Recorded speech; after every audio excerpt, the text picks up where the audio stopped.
섭리로 발견하고 하시는 거 압니다. 저도 왜 그런 마음이 안 생기겠어요. 그런데 제 마음을 계속 바꿔서 아니야, 하나님이 하시는 일인데 우리가 전적으로 감사하고 믿고 맡기고 말씀대로 살아봐야지. 또 그렇게 해버리면은 아무런 문제가 없는 것 같아요. 지금 이곳에 작은 불빛이 이렇게 나오니까 굉장히 이곳이 밝아지는데, 여러분 이것을 보면서 아마 저하고 비슷한 생각을 하실지 모르겠어요. 이 작은 불빛이 이렇게 상황을 바꾸는데 하나님이 창조하신 그 위대한 햇빛, 더구나 하나님 자신이 빛이신데 그 하나님이 우리와 함께 하시고, 아까 설교를 잘 해주셨습니다마는 우리를 이끌어 주시고 우리를 사용하신다는 사실이 얼마나 어마어마한 일인가. 그 사실이 우리가 이 좁은 머리로 다 이해할 수 없을 만큼 얼마나 기가 막힌 일인가. 지난 시간에 제가 설교했습니다만 예수님께서 이제 목숨을 바쳐서 인류가 당하고 있는 근본적인 어려움, 역경과 고난과 좌절과 절망과 죽음과 지옥과, 그래서 사람들의 삶이 불행할 수밖에 없는 거예요. 그런 삶을 근본적으로 완전히 뿌리째 없애버리고 문제를 뿌리째 뽑아버리려고 사실 오신 거예요. 그래서 당신이 생각할 수 있는 최고 최대의 그런 희생을 치르셨죠. 그래서 근본적으로 우리를 바꾸신 거예요. 근본적으로. 우리는 이 땅에 발붙이고 살면서 구원받은 다음에도 이 땅에 사는 사람들과 같이 그렇게 똑같이 고생하고 불행해하고 절망하고 그리고 굉장히 그 힘들어하는 삶을 살 수 있습니다. 그러나 우리 예수님이 오신 이유는 그런 모든 것을 근본적으로 해결해버리기 위해서 오신 거예요. 행복으로, 기쁨으로, 희망으로, 비전으로, 치유로 살게 하시기 위해서 이 땅에 오신 거예요. 그래서 저는 솔직히 이야기해서요, 제 개인적인 삶을 나누는 것이 아마 가장 실감이 나시고 또 이렇게 나누기 좋은 말씀일 거예요. 제가 이 말씀을 준비하면서 꽤 됐죠. 책을 쭉 읽는데 어떤 책을 보니까는요, 얼마나 이 말씀을 강력하게 말씀해 놨는지, 내가 지금 이 말씀을 이렇게 믿고 사는데 정신 차려야지. 저는 여러분들에게 제가 한번 간증을 했습니다만, 어렸을 때부터, 공학기 때부터 저는 이 시험을 안 써요. 부족하지만 저를 통해서 많은 분들이 나왔다고 해요.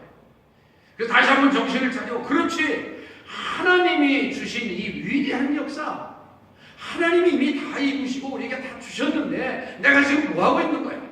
다시 한번 연약과 질병까지는 아니라 제가 다시 한번 명예에서 쫓아냈습니다. 아멘이 조금씩 나오다 하시나요? 아멘 다 하시면 다 여러분들 것과 제가 될 텐데, 진짜 제가 또다시 체험했어요. 사람이 살다 보면 무리도 할 수 있고 연약할 수도 있고 그렇죠. 물론 이제 내가 잘못해서 그런 하나님의 자연을 정해야 대가를 치르는 거예요. 어쩔 수 없지만 내가 잘못도 안 했는데 별일도 없는데 괜히 마음이 약해지고 괜히 슬퍼지고 괜히 연약해지고 몸도 괜히 부직지하고, 이거 다 이게 사탄이 주는 거라고 생각해요. 그래서 첫 번째로는요, 오늘 예수님께서 전도 파송을 하시는 그 제목을 제가 달았는데, 전도 파송을 하시기 전에 맨 먼저 하신 게 뭐예요? 일꾼을 준비하신 거예요.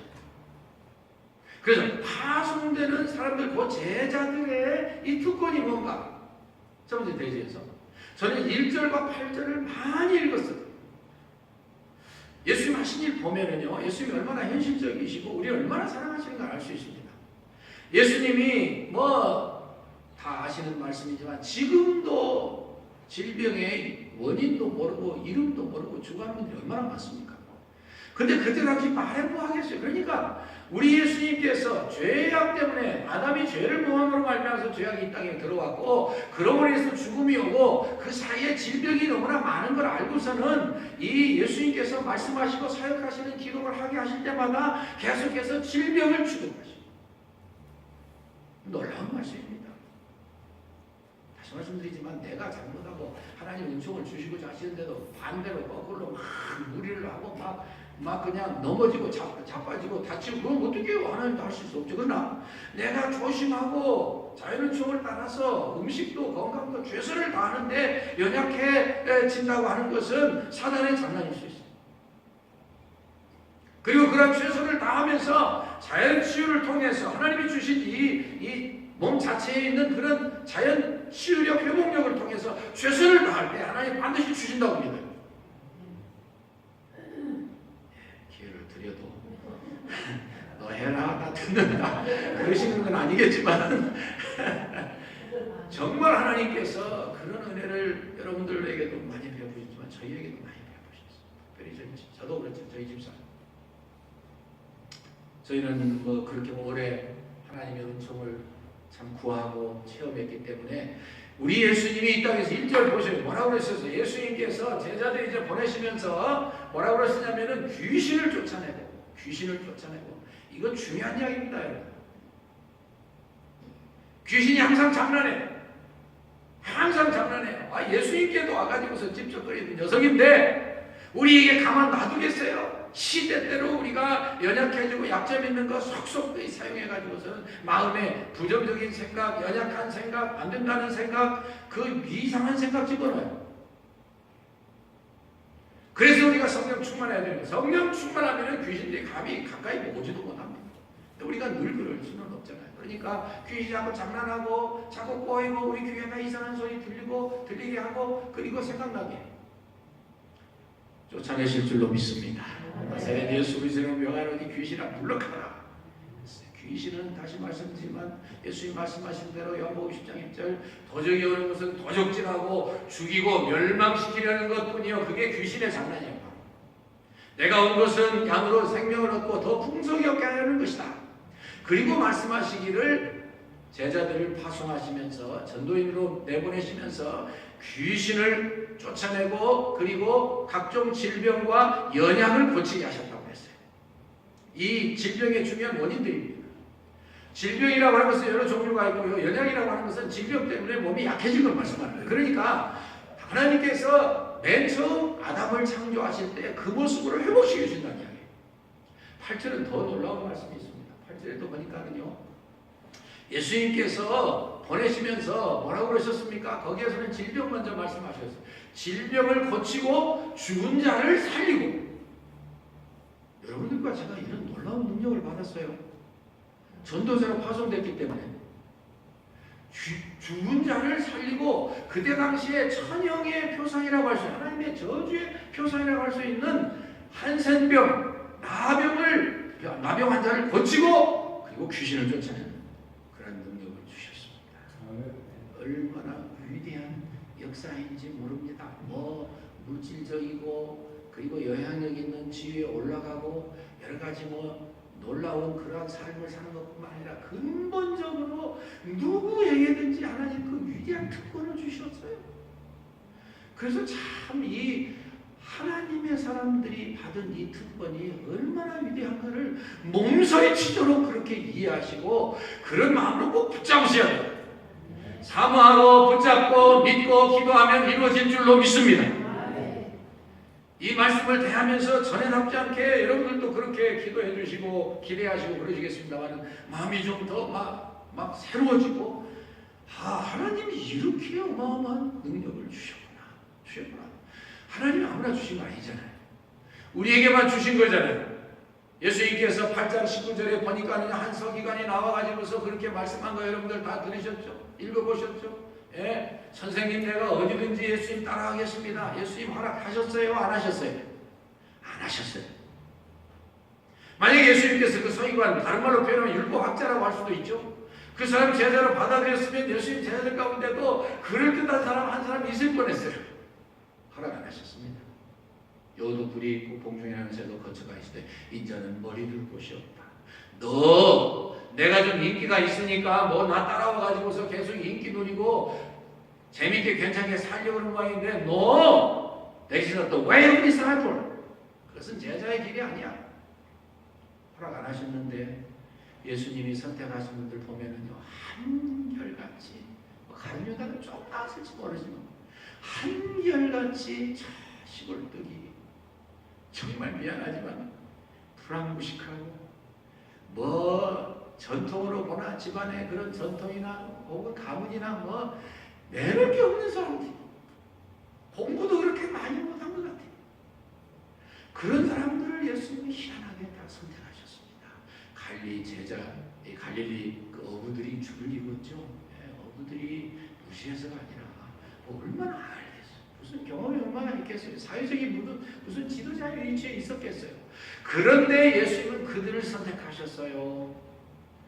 놀라운 일입니다. 선택받은 다음에 그분들의 삶이 어떻게 됐나요? 감남원료로 끝났나요? 천만의 말씀을요, 세계에서 가장 위대한 삶을 사는 사람들이 했어요. 가장 위대한 삶을 사는 사람들이 되었어요. 이것이 기독교의 역설적인 진리입니다. 기독교의 역설적인 진리입니다. 우리나라도 마찬가지예요. 처음 들어오실 때 어느 나라나 되게 그렇지만 처음 들어갈 때는 뭐 있는 사람, 높은 사람, 뭐 괜찮게 배운 사람 배척해요. 자기들 가진 게 있으니까요. 그런데 가난하고 눌리고 버림받고 그리고 굶주리고 아무것도 없으니까 죽으라고 의지합니다. 그래서 복음은 가난한 자의 것이라는 거예요. 그런데 가난한 자들이 받아 가지고서 생애를 전혀 변화시키는 이 역전의 삶의 현상, 이것이 곧 예수 믿는 진리고 기독교의 원리예요. 이런 놀라운 일이 있을 수도 없습니다. 그래서 저는 이 제자 한 분 한 분에게 대해서 조금 더 연구해서 같이 정말 예수님이 어떻게 그들을 다루시고 어떻게 훈련시키셨고 어떻게 그들을 세우셔서 어떻게 그들이 대부분의 경우에 순교당했습니까? 목숨 바쳐서 예수님을 사랑하고 복음 전에도 하나도 자기들의 목숨이 아깝지 않았어요. 천국에 가면 특별히 뭐 이미도 12사도, 그래서 예수님에 보면 12사도의 이름을 따라서 그저 이 새 예루살렘의 이 기초석을 12돌을 다 그분들의 이름을 붙여서 이분들이 얼마나 중요한 일을 했는가, 기독교에 얼마나 중요한 인물들인가 다 보여주셨지만 천국에 가면은 가장 사도로서 가장 하나님 가까이 계시는 분들이 되어 계실 것을 봅니다. 하나님께서, 우리 예수님께서 급하셨습니다. 다시 말씀드리지만 인류를 근본적으로 고치시기 위해서, 지옥을 천국으로 만드시기 위해서, 아픈 거 다 없애시기 위해서, 불행을 다 쫓아버리시기 위해서, 행복과 감사와 기쁨과 평강과 넘치는 은혜로만 살게 하시기 위해서 목숨 바치는 이 세상 오셨어요. 그리고 이제 그들을 선택해서 보내셔요. 자기가 선택한 거 아니에요? 예수님이 선택하셨어요. 그래서 예수님이 선택하시고 예수님이 보내셨기 때문에, 예수님께 주 원인이 있기 때문에 불평할 필요도 원망할 필요도 낙심할 필요도 없어요. 예수님이 부르셨으니까 예수님이 다 책임지셔요. 우리가 자원해서 순종하는 동안 우리는 불평할 필요 없습니다. 원망할 필요 없습니다. 짜증낼 필요 없습니다. 그런 사람들은 이미 예수님 따르지 못하는 사람들이죠. 예수님은 이렇게 아쉬운 분 아니시죠. 우리 예수님께서 이와 같은 놀라운 역사를 일으키셨는데, 이러한 귀한 일을 일으키실 때에 정말 예수님의 그 제자들을 훈련시키는 과정을 우리가 좀 깊이 연구를 해야 됩니다. 연구를 해야 됩니다. 어떻게 예수님이 이들을 훈련하셨는가. 그리고 이 오늘날의 교회가 예수님의 하신 대로 살아가는 것이, 그렇게 사역하는 것이, 교회를 섬겨나가는 것이 가장 최선의 방법인데, 과연 오늘날 교회들이 그렇게 하고 있는가? 물론 애쓰고 있죠. 일생을 유학을 바로 그 목적을 위해서 오시는 분도 계시고, 그 일을 위해서 처음부터 끊임없이 목숨을 바치다시피 하면서 그렇게 교회를 섬겨서 오늘날 가장 큰 교회 중에 하나가 된 교회도 있고, 뭐 굉장한 교회들이 많이 있습니다. 근데 일반적으로 볼 때에 뭐 그것도 하나의 현상이 하나님의 허락이실 수 있겠지만은 대형 교회가 자꾸 돼가요. 한국이 특별히 그렇습니다. 거기에 비하면 우리 교포교회가 더 복된 거예요. 어떤 목사님이 이렇게 말씀합니다. 그저 하나님께서 세워주신 목자, 하나님의 양떼 섬기도록 이렇게 뭐 예수님과 직접 이렇게 목자와 양떼 관계를 맺어야 되지만 하나님이 세우신 목자로서 하나님의 양떼들과 1대1의 교제를 나누고 예수님이 제자들을 양성하는 것처럼 그렇게 하려면은 아마 최대 300명이면은 감당이 들는지 모르겠다. 300명. 아마 그게 양심적인 말씀일 거예요. 그것도 뭐 그 앞서가는 홍정일 목사님이나 이런 분들이 하신 말씀이에요. 제자를 시키는. 그래서 대형교회를 이루면 그렇다고 뭐 다 가세요. 다른 데로 가보세요. 그럴 수도 없어서 그 안에 소그룹을 알뜰하게 가정적으로 영적인 긴밀한 관계를 맺은 가족으로 삼기 위해서 최선을 다하고 있습니다. 이에 비하면 우리 이민교회들은 그렇게까지 모일 수도 없고 또 현실적으로 안 그러니까 더 유익한 거죠. 사실 특별히 우리 교회 얼마나 좋습니까? 만나기만 하면 요즘 그런 일이 자주 일어나서 감사합니다만은 만나기만 하면 그저 생활을 나누고 삶을 나누고 감정을 나누고 얼마나 참 서로가 서로를 통해서 은혜받는지 몰라. 이 금요 예배 때도 그렇게 때에 따라서는 같이 모여서 삶을 나누고 그 삶을 가지고 같이 기도하고 얼마나 참 감사하고 좋은지 몰라요. 두 번째 제가 대지에서 여러분들께 말씀드리고자 하는 것은요. 이 제자가 그러면은 되려면 어떻게 해야 되느냐 하는 거예요. 제자가 되려면 어떻게 하느냐. 예수님을 적극적으로 따라가면 되는 것이죠.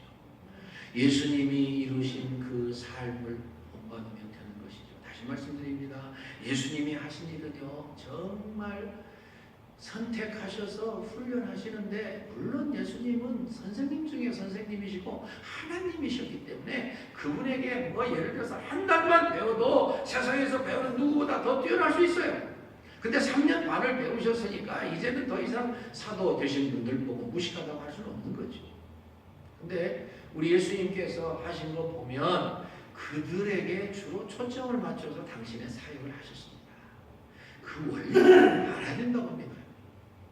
예수님께서 결코 대중을 무시하지 않으셨습니다. 원하는 사람들, 그 많은 사람들에게 요구하는 것을 무시하지 않으셨습니다. 다 채우셨습니다. 그러나 주로 예수님이 하신 일은 12 제자와 함께 시간을 보내셨습니다. 그 가장 중요한 그런 증거가 뭐냐면요. 그렇게 제자들을 양성하셨다는 것은 예수님의 사역을 이제 본격적으로 혼자 하시는 것을 12이서 같이 하신다는 사역을 본격적으로 확대하시겠다는 뜻도 있지만 동시에 무슨 뜻이냐면은 이제 당신 가실 준비를 한다는 이야기예요. 굉장히 중요한 이야기죠. 제자들을 선택해서 훈련하신다는 건 이제 당신이 떠날 준비를 하신다는 거예요. 맞는 말입니다. 사실 좀 논리에 비약같이 들리실지 몰라요. 맞는 말이에요. 그러면 이 12사람이 얼마나 위대하고 얼마나 참 대단하기에 그 사람들에게 다 맡기고 이제 천국으로 돌아가실 계획을 세우셨는가? 맞아요. 특별히 그 증거가 뭐냐면 맨 마지막에 마태복음, 우리가 강의하는 마태복음 맨 마지막 부분 28장 16절에서 20절입니다. 아시는 말씀이죠. 다 너희는 모든 족속으로 제자를 삼아 아버지와 아들과 성령의 이름으로 세례를 주고 내가 너에게 분부한 모든 것을 가르쳐 지키게 하라. 볼지어다 세상 끝날까지 내가 너희와 항상 함께 있어야. 굉장히 중요한 예수께서 나와 가라사대 하늘과 땅의 모든 것을 내게 주셨으니 내가 이제 너희들을 이 권세로 보낸다 그런 뜻이죠. 그런데 그 앞쪽에 16절에 보니까 누구에게 그 말씀하셨어요? 11제자에게 말씀하셨어요. 한 명은 실패하셨죠. 예수님 하신 일을 보면 놀랍습니다. 한 명 실패하셨어요. 그 완전하신 예수님께서. 그래 우리로 하여금 희망을 더 갖게 하시고 우리가 더 용기를 갖게 하시고 우리가 한다고 다 100% 잘 되는 거 아니에요. 예수님도 실패하시는. 근데 이 11명을 두고서 예수님 말씀하시기를 그러면 너희는 가서 모든 족속으로 제자를 삼아서 내가 목숨 바쳐 이룬 이 구원을 세계 만방에 전파하라 그러고 떠나셨잖아요. 제자가 그만큼 중요하다는 것이죠. 내가 제자가 되는 것이 그만큼 중요하고 지난번에도 제가 말씀 언급했습니다만 내가 삶으로 나와 부딪히는 모든 사람들에게 내가 예수님의 모습을 보이는 것이 가장 중요한 제자 훈련인데 어찌됐든 간에 나도 제자가 되고 내 주위에 있는 내 가족을 비롯해서 내 형제 자매 그저 함께 신앙생활하는 모든 하나님의 사람들이 제자가 되도록 양성하는 예수님을 가장 잘 닮아가는 거예요. 그것이 예수님을 깊이 느끼는 거예요. 다시 말씀드립니다. 이 별 볼 일 없는 사람들이었습니다. 거기에다가 또 얼마나 많이 실수해요. 뭐 특별히 더 나무라려고 할 필요는 없겠지만은 참 한심한 때가 많이 있습니다. 큰 소리 치고 영성도 부족했어요. 종교성도 별로 없어요. 예수님 그렇게 늘 당신이 누군지 가르쳐 주셔서도 몰라요. 잊어버리고. 특별히 예수님 부활하신다고 내가 이 종교 지도자들에게 고난받고 십자가에 못 박혀 죽었다가 4일 만에 부활하리라. 부활 믿는 사람 누가 있었어요? 아무도 없었어요. 영성이 별로였어요. 제가 낮추려고 하는 거 아니에요. 그냥 사실을 말씀드립니다. 교만했습니다. 오죽하면 예수님 십자가를 지시기 위해서 마지막 가시는 날 조금 전날에 누가 더 크냐고 싸웠어요. 이럴 수가 있습니까? 서로 섬기라고 아무리 가르쳐도 오늘 또 장로님께서 기도하실 때 그 언급을 하셨습니다만 아무리 섬기라고 해도 안 섬기니까 예수님 할 수 없이 예수님 자신이 모해가 되셨어요. 허리에 수건을 두르시고 그 더러운 발을 직접 씻어주셨어요. 그뿐입니까? 믿음도 없었어요. 아니 뭐 제가 또 너무 그분들을 낮추려고 하는 건 아닌데요. 실제로 그랬잖아요. 신앙 고백을 잘해서 믿음이 있는가 하고 예수님이 십자가에 죽으실 거라고 하니까 붙들고 말렸어요. 안 됩니다. 예수님 그렇게 하면 우리를 못 되는 거예요. 오죽하면 예수님 그냥 그를 향해서 사단 안 되도록 물러가라고 하시죠. 바다 위로 걸어왔습니다. 베드로는 항상 앞장섰죠. 바다 위로 걸어서 걸려지면은 예수님까지 가야지 왜 빠지냐고. 그게 인간이고 우리의 대표예요. 우리 예수님 그렇게 큰 소리 치던 제자들 다 아셨지만은 그래도 막상 예수님께서 십자가 실 때 다 도망가 버렸어요. 큰 소리 치던 거 다. 그런데 그 제자들이 중요한 게 아니라 예수님이 중요하셔요. 예수님이 그 사람들을 선택하셨어요. 그 사람들을 참으셨어요. 그 사람들을 사랑하셨어요. 그 사람들에 대한 믿음을 가지셨어요. 그 사람들에 대한 비전을 가지셨어요. 왜요? 그때 당대의 제자들을 보신 게 아니라 장래의 제자들을 보신 거예요. 미래의 제자들. 이것이 여러분들과 제가 가져야 될 믿음의 태도입니다. 교회를 섬기는 자세입니다. 있는 그대로만 볼 게 아니라는 거예요. 예수님처럼 장래를 볼 수 있어야 된다는 거예요. 하나님께서 끝까지 역사하실 것을 믿어야 된다는 거예요. 그리고 하나님이 예수님과 물론 동행하셨지만은 그들과 함께 하셔서 그들을 반드시 뒤집어 놓으신다는 거예요. 변화시키신다는 거예요. 새롭게 만드신다는 거예요. 하나님이 선택하셔서 부르셔서 그것에 응답해서 오신 하나님의 사람들, 하나님이 반드시 책임지신다는 거예요. 우리는 낙심하고 의심하고 우리는 에라 모르겠다 넘어질 수 있지만 하나님은 그렇게 포기하시는 적이 없어요. 내 자신에 대해서까지. 어떤 때는 내가 내 자신을 포기하고 싶은 그런 마음이 생기실 때가 있잖아요. 우리는 하나님을 바라보는 희망이 있습니다. 여러분들 잘 아시는 이야기 같이 나누면서 말씀을 마무리하려고 합니다. 여러분들 윌슨이라고 하는 사람 아시죠? 그 사람이 정말 열심히 근무했습니다. 충성스럽게 근무했는데 어느 날 그렇게 열심히 근무했는데 자기가 직장에 나가 보니까는요 한마디 상의나 통보 없이 책상에 나가서 사직 통고서를 막 놓고서는 자기 책상에 그날로 해고된 거예요.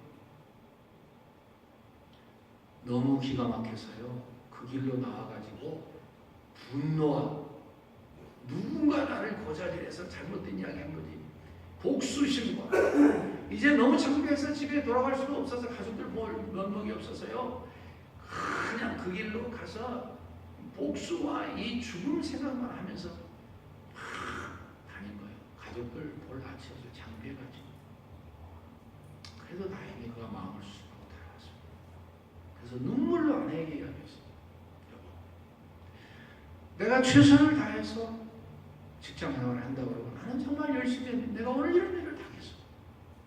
나는 당신과 가족들, 자식들 볼 아치 없어. 나는 분노와 복수와 저주의 생각을 하면서 다니다가 그런 내가 당신한테 왔습니다. 얼마나 기가 막히겠어요? 네? 참 그런 일이 생길 수 있죠.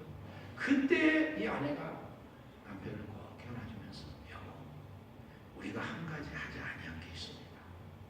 한 가지 안 해본 게 있습니다. 뭔데? 우리가 하나님께 진지하게 기도해보지 않았지 않습니까? 그래야 정신이 들어가지고서 이 사람이 하나님께 꿇어엎드렸어. 하나님께 기도하기 시작했습니다. 열심히 기도했습니다. 눈물로 호소됐을 것입니다. 억울한 이야기도 했을 것입니다. 그런데 하나님께서 그 기도를 받으시고 사업에 놀라운 지혜를 주셔서, 여러분들 홀리데이 아십니까? 그 유명한 홀리데이 세계적인 체인점을 만드는 위대한 사장님이 되게 하십니다. 저는 생각해 봤어요. 처음 직장에서 쫓겨나가지고 옷차림인들 제대로 됐겠어요? 그냥 더벅머리로 큰 머리 숙이고 터덕터덕 걸으면서 그 모습과 하나님이 그를 통해서 이루고자 하셨던 그 홀리데이 인의 위대한 체인점의 사장이 된 그 모습과 제가 생각해 봤어요. 하나님의 생각, 하나님의 계획, 하나님이 하시고자 하시는 것은 후자이지 전자가 아니에요. 전자를 보고서 아무도 그의 후자의 삶을 예상할 수도 없고 그것을 모른 채 비판할 수도 없어요. 하나님이 하셔요. 하나님이 하셔요. 그리고 하나님이 우리를 부르셨어요. 하나님이 이 제자들에게 주신 그 특권과 그 능력과 그 위대한 삶을 우리에게도 맡기셨어요. 누군가 나가서 그 예수님의 위대한 희생과 새 역사를 증거해야 될 거 아니에요. 그럴 때 하나님은 능력을 주신다고 귀신을 쫓아내요.